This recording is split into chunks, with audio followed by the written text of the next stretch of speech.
Ya está en marcha la reforma electoral. También veremos el dólar en 17 pesos. Y una más en contra de Yasmín Esquivel. Es viernes 3 de marzo, yo soy Maca Carriedo, esto es Expansión Daily y nosotros estamos listos.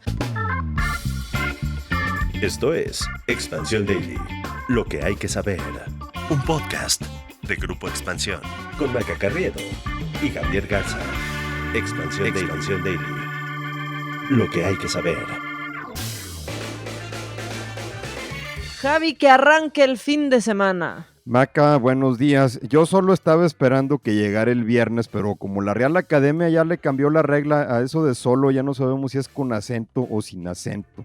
Sí, ya no sé por qué decidieron eso verdaderamente, o sea, si ya nos habían acostumbrado a que sin, ahora pues es con y solamente sirve para confundirnos más. Y hablando de confusiones y cosas que no tienen ni pies ni cabeza, hay que hablar, Javi, y cerrar la semana con eso, pues el plan B de la reforma electoral, porque ya fue promulgado pasada la medianoche de ayer, por lo que la ruta marcada para la reestructuración del Instituto Nacional Electoral comenzó ya con el cese inmediato de su secretario ejecutivo Edmundo Jacobo Molina. Esto tras estar 14 años en ese cargo. Este fue el efecto inmediato que tuvo la reforma, aunque realmente para que se materialice va a tener que pasar más tiempo. Es en realidad una cirugía mucho más compleja, pero el cese de Edmundo Jacobo fue lo que causó mucho más polémica, sobre todo porque Jacobo había sido el funcionario encargado de presentar las impugnaciones en contra de la parte que ya se había publicado en diciembre de la reforma electoral. Esta segunda parte entra en vigor al día siguiente de su publicación en el Diario Oficial de la Federación. Eso también abre el terreno para que comiencen a presentarse las impugnaciones ante la Suprema Corte de Justicia, como ya han anunciado partidos políticos y legisladores. ¿Qué implica? Entre otras cosas, bueno, desaparecen más de 1,200 vocalías distritales y locales del INE por todo el país, básicamente la columna vertebral del instituto, elimina subdelegaciones y reduce el servicio profesional. El INE tiene 3 meses para poner en práctica esta reforma, ya anunció una comisión, pero al mismo tiempo van a estar corriendo las impugnaciones. Así es, eso es lo que va a pasar. Seguro viste el video de Patricia Mercado, pues muy conmovida, ¿no? Quiso tomarse un momento para dedicarle unas palabras a Edmundo Jacobo. No pudo hablar, dijo, no sé qué me pasa. A mí me impactó muchísimo, ¿no? Sobre todo que el plan B incluyera específicamente el cese de una persona, Javi. Bueno, lo que pasa es que más bien incluye la desaparición de su oficina, convierte la Secretaría Ejecutiva en un mero cargo auxiliar, pero pone la administración del instituto a cargo de otra figura, que eso es ahora lo que se va a tener que integrar. Hubo una polémica, ahí Jacobo Molina en una entrevista con Ciro Gómez Leiva calificó de arbitraria e ilegal la forma en que se le separó del cargo porque se suponía que iba a concluir hasta 2026, acusó al presidente de desconocimiento. El presidente también se metió en la polémica. Pues sí, y ha tenido también el presidente, digamos que el día de ayer se le fueron encima un poco algunos jueces, ¿no?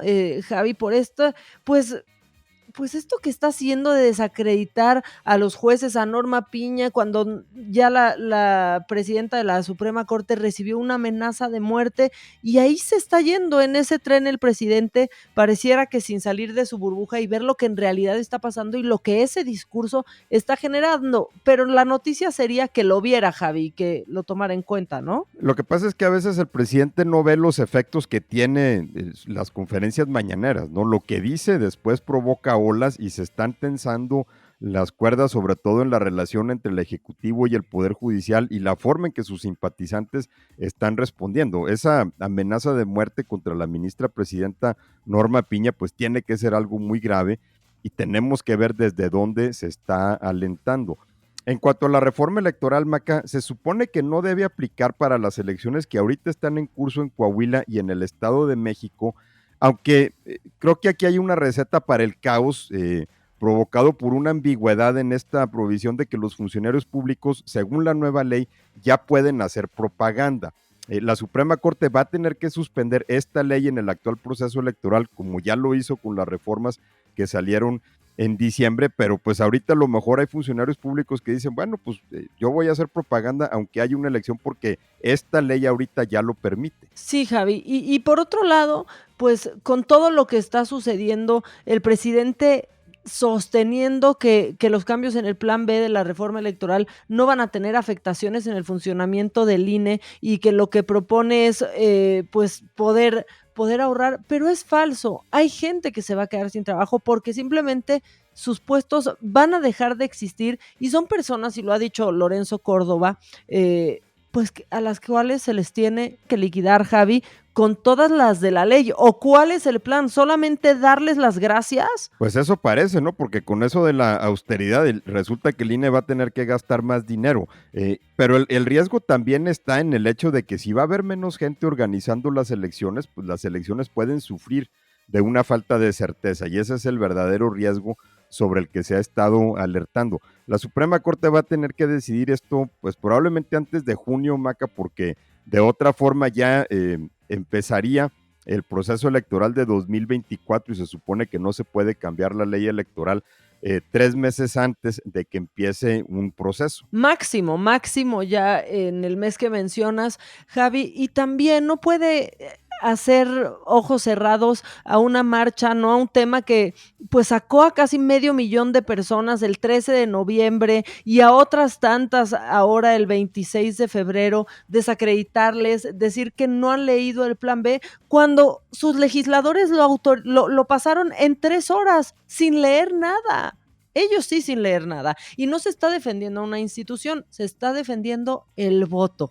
Y yo a mi voto sí lo defiendo hasta la muerte, Javi, no sé tú. No, creo que eso es finalmente el principal instrumento que tenemos los ciudadanos, ¿no? Y sobre todo frente a pues una arbitrariedad como esta, ¿no? De haber redactado una iniciativa al vapor simplemente porque hay un grupo político que se quiere cobrar una cuenta con el Instituto Nacional Electoral. Esa es una de las peores razones por las que se puede hacer una ley. Entonces, ya está en vigor.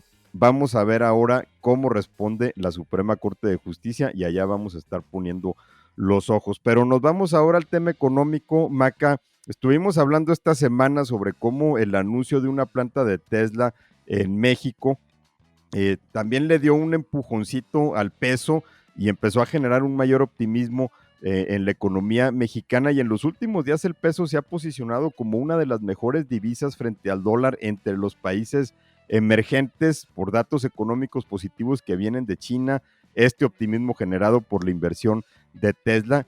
Y hay quienes ya dicen que nos estamos encaminando al dólar abajo de los 18 pesos, o sea, niveles que no hemos visto desde 2015-2016. El miércoles terminó en 18 pesos con 14 centavos, lo que es su mejor nivel desde abril del 2018, Javi, mientras que durante la sesión sí rondó en un mínimo de 18 pesos con un centavo para terminar en una apreciación frente a la moneda estadounidense de 1%. La verdad es que ahí sí no hay nada que decir, Javi, así está el peso. No, el peso se está fortaleciendo bastante, son distintos factores los que lo están provocando. Datos económicos positivos que vienen de China, como te había comentado, eventos locales como los planes de Tesla, obviamente también la tasa de interés que está pues bastante alta por parte del Banco de México hace al peso muy atractivo para los inversionistas. Hay un mayor crecimiento económico en el corto plazo y el alza potencial de las exportaciones, como explicó Gabriela Siller, directora de análisis de Banco Base.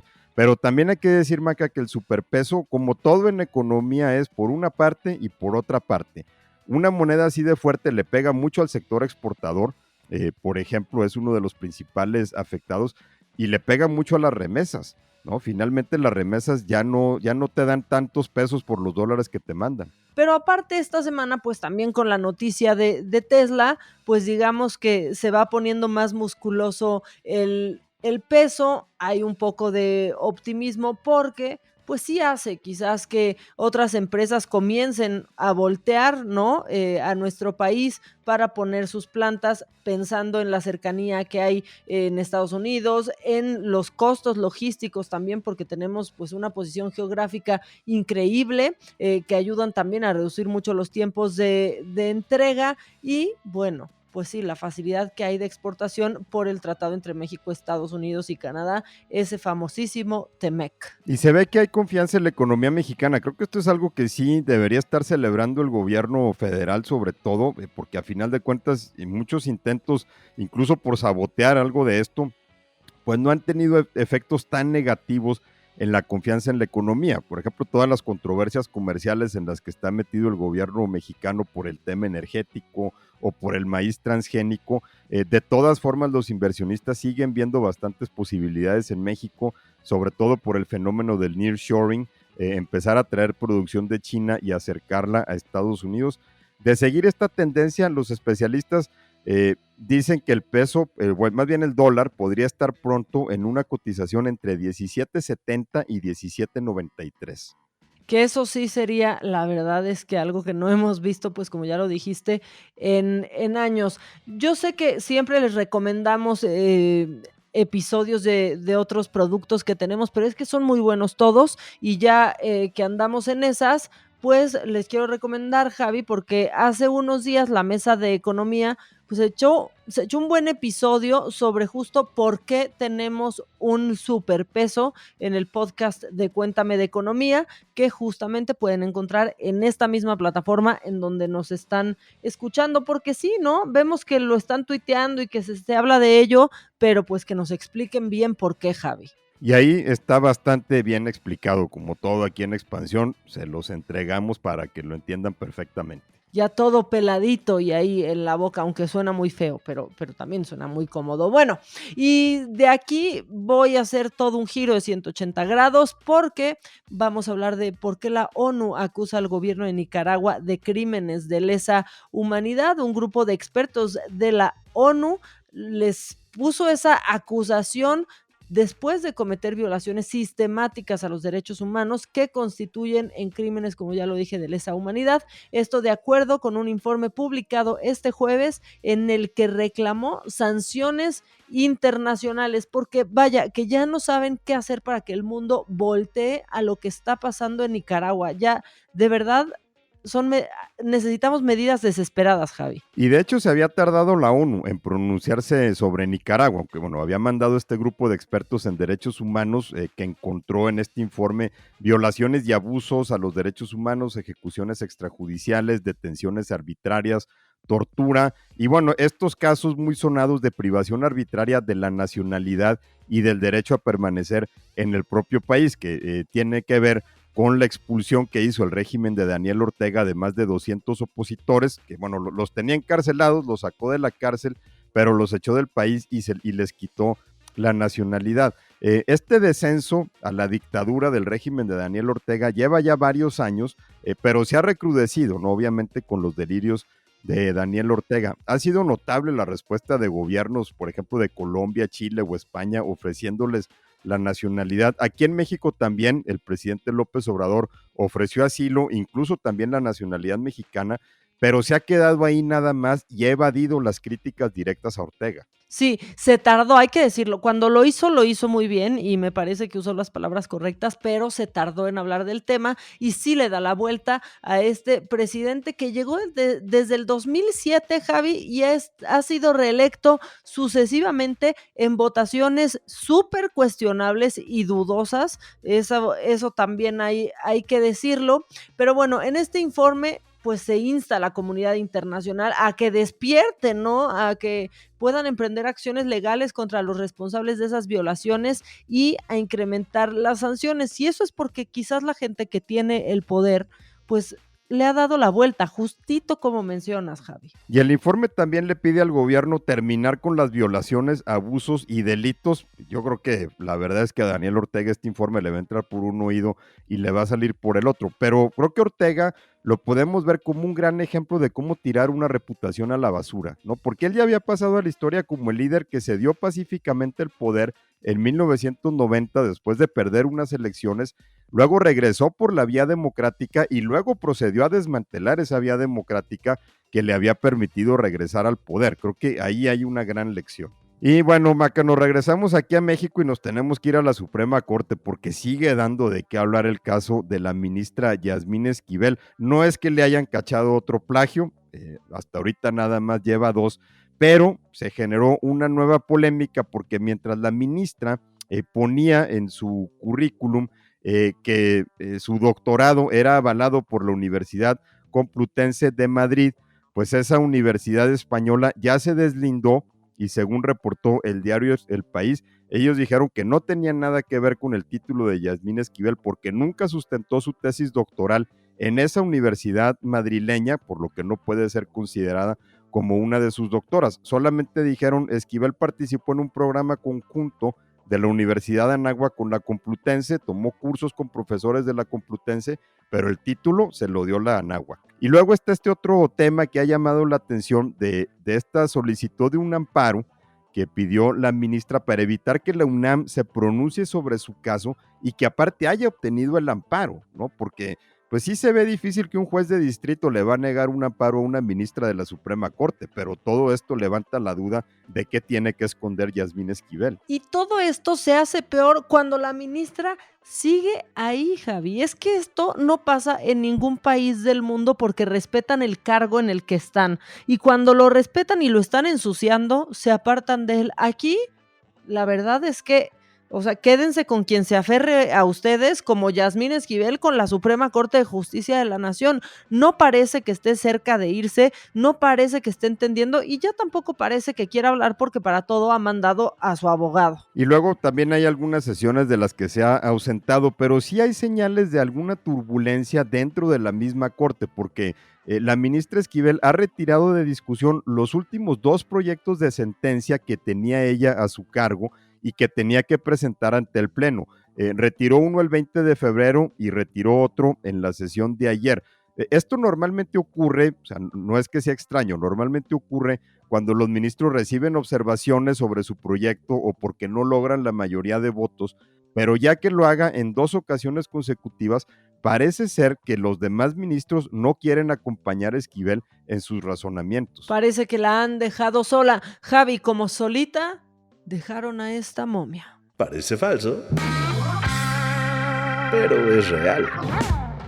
Y es que autoridades de Perú encontraron así casual a una momia dentro de la mochila de un repartidor de aplicación el fin de semana pasado. Javi, esta nota a mí me ha dado en la torre, porque si algo me trauma a mí es ver las mochilas de mis compas de todas esas aplicaciones, porque unas están que piensas que alguien puede vivir ahí y pues esto lo confirma, no pueden vivir ahí, pero sí pueden pues yacer ahí. Reposar ahí, Macayot. La verdad es que diría que de veras que esos de Rappi te llevan cualquier cosa, ¿no? Y lo que ocurrió en Perú, según dio a conocer el periódico El Popular, es que policías de la ciudad de Puno interceptaron a 3 jóvenes que estaban tomando alcohol en la calle, llevaban una de estas mochilas de repartidor que a ti te dan tanto miedo y se dieron cuenta pues justamente que adentro había una momia.